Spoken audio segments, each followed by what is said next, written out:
जय हिंद साथियों, मैं वफा अब्बास अंबर फाउंडेशन से।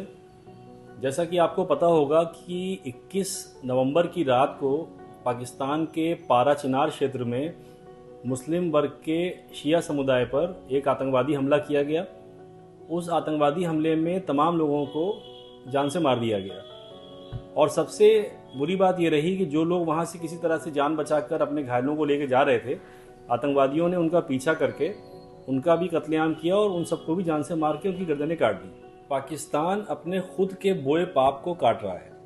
आप इमेजिन करिए कि एक देश जो अपने नागरिकों को बेसिक लेवल की सुरक्षा नहीं दे सकता, जो कहता है कि हमारा 80% बजट सुरक्षा में खर्च होता है, वो उस देश के जो इंसान रहने वाले हैं वो अलग अलग, कभी हिंदू मुस्लिम के नाम पे, कभी शिया सुन्नी के नाम पे उस देश में लगातार झगड़े दंगे होते रहते हैं और वो देश अपने नागरिकों को सुरक्षा दे पाने में पूरी तरह से नाकामयाब रहा है। पाकिस्तान ने हमेशा आतंकी संगठनों को अपने यहाँ शरण दी है और यही आतंकी संगठन अब उसके लिए जानलेवा नासूर बन चुके हैं। आप सोचिए कि 1920 में एक सोच डेवलप हुई, उस समय ब्रिटिश भारत था, ब्रिटिश भारत में एक सोच डेवलप हुई कि एक म्यान में दो तलवारें नहीं रह सकती। इस सोच के साथ दो राष्ट्र बने, एक पाकिस्तान बना और एक हिंदुस्तान बना। लेकिन वो सोच कितनी सही थी, इस बात को आज हम 2024 में बैठकर दोनों देशों की कसौटी पे परख सकते हैं कि पाकिस्तान आज किस पोजीशन पे है और हिंदुस्तान किस पोजीशन पे है।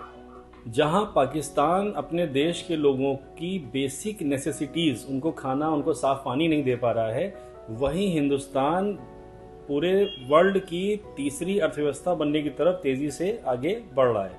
1971 में जब पाकिस्तान का बंटवारा फिर से हुआ और बांग्लादेश की शुरुआत हुई, तो आप सोचिए कि एक देश जो इस बुनियाद पे बना था कि एक धर्म एक मजहब के लोग वहाँ रहेंगे सुकून से, चैन से, वो भी एक साथ नहीं रह पाए, अलग अलग हो गए। इसका मतलब ये है कि ये सोच ही गलत है। ये सबक है उन सभी लोगों के लिए जो ये मानते हैं कि एक देश में एक धर्म के लोग रहने चाहिए, क्योंकि इस बात से ये साबित हो चुका है कि कभी भी देश धर्म से नहीं चल सकता। देश को चलाने के लिए अच्छे नागरिक का होना बहुत ज़रूरी है और एक अच्छा नागरिक अच्छी सरकार बना सकता है, तभी देश अच्छे से चल सकता है।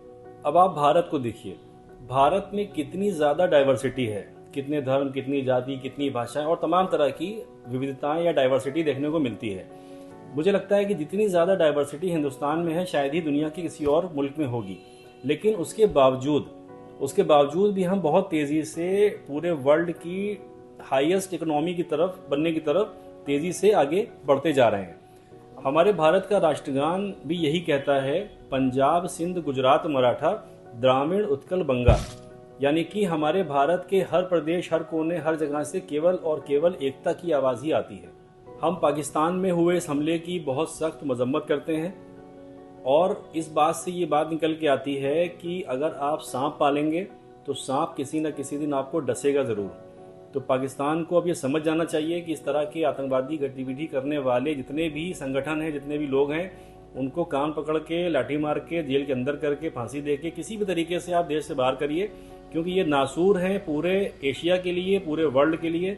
इनको निकाल के बाहर करना बहुत ज़रूरी है और जितनी जल्दी ये बात आप समझ जाएंगे उतना आपके लिए अच्छा रहेगा। याद रखिए कि नफरत और आतंकवाद पर बना हुआ देश हमेशा भस्मासुर होता है, वो खुद को भस्म करता है। तो मैं इसी बात पर पाकिस्तान सरकार से मांग करता हूं कि वो अपने देश में सभी माइनॉरिटीज़ की सुरक्षा को सुनिश्चित करे। वहाँ पे रहने वाला हर हिंदू, हर सिख, हर ईसाई, हर शिया, हर सुन्नी उस देश का नागरिक है, उसकी सुरक्षा होनी चाहिए। मैं भारत सरकार से मांग करता हूँ कि वो पाकिस्तान सरकार के सामने इस मुद्दे को बहुत सख्ती से रखे कि वहाँ पे रहने वाले सभी शिया समुदाय के व्यक्तियों, इसके अलावा जो भी वहाँ पर माइनॉरिटीज़ हैं, चाहे वो हिंदू हों, सिख हों, ईसाई हों, उनके सबकी सुरक्षा को सुनिश्चित करे। और मैं उम्मीद करता हूँ कि पाकिस्तान सरकार अपने माइनॉरिटी समुदाय के साथ अच्छा व्यवहार करेगी और उनकी सुरक्षा को सुनिश्चित करेगी। मैं इस गम की घड़ी में उन सभी परिवारों को जिनके घर में इस तरह के मर्डर्स हुए हैं और लोगों की हत्या हुई है, उन सभी के लिए दुआ करता हूँ और अल्लाह से दुआ करता हूँ कि उनको इस दुख को सहने की ताकत मिले। शुक्रिया।